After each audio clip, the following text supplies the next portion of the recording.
déclin ou décrépitude, en tous les cas, le terrorisme s'évapore. Sous le feu des FAMA, le terrorisme et ses auxiliaires s'évaporent comme la rosée à la chaleur du soleil. Les quelques gouttelettes en promenade sont pareilles à des épis encore non moissonnés.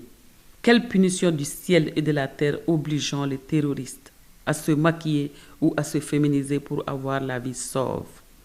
Dans les riades d'agonie, les terroristes s'en prennent aux innocents. Au lieu d'accepter la défaite comme tout bon croyant, ils versent leur haine sur les civils. Ça se passe dans les zones sans abri des forces de défense. Pulvérisés par les frappes chirurgicales des drones, les ripostes et les répliques sur le terrain, les djihadistes n'ont plus le temps de repos.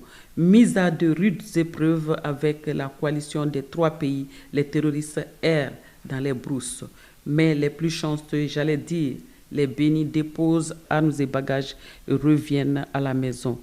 Affaiblis sans les partenaires crédibles, ils déversent leur dévolu sur les paisibles citoyens. Ils terrorisent les populations au lieu de s'attaquer aux FAMA qui les tiennent de main forte. La présence dynamique des FAMA sur le terrain avec un appui aérien consistant désagrège les sanctuaires terroristes, d'où leur vengeance sur les populations. Leur péril certain leur dicte ces atrocités envers les personnes vivant sans protection. Ces derniers soubresauts, qui ne sont autres que les pressions sur les populations vulnérables, prouvent à suffisance que l'ère du djihadisme tombe dans le tréfonds. Ils ne peuvent plus faire face aux FAMA. Ils sont devenus coupeurs de route, empêchent les travaux champêtres, deviennent des obstacles des voyageurs et les déplacements des populations. Leur seul moyen pour atteindre l'État, c'est de s'attaquer aux maillons faibles de la société. Ces actions lâches sont de nature à fragiliser et démoraliser les populations.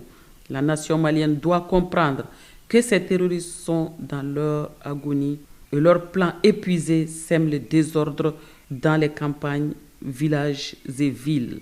Restez vigilants et dénoncez les velléités de terroristes au service de renseignement. Ne baissez pas les bras, vos FAMA sont là à votre service. Elles ont un seul objectif, ramener la paix au Sahel. Donner aux Maliens et aux citoyens de l'AES la sécurité dans un climat paisible et de vivre ensemble. Restons unis pour un Mali paisible.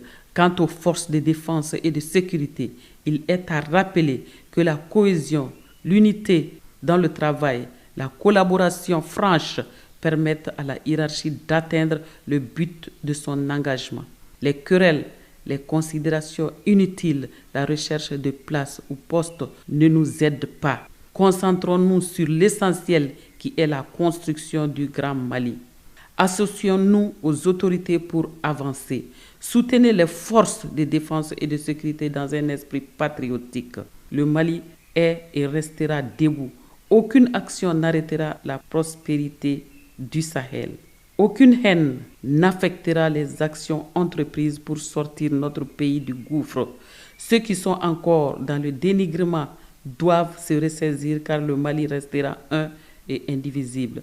Travaillons pour le pays car toute méchanceté a sa source dans la faiblesse. Le Mali est comme l'aigle dans le firmament. Il ne craint jamais la tempête. Au contraire, il s'en sert pour prendre de la hauteur.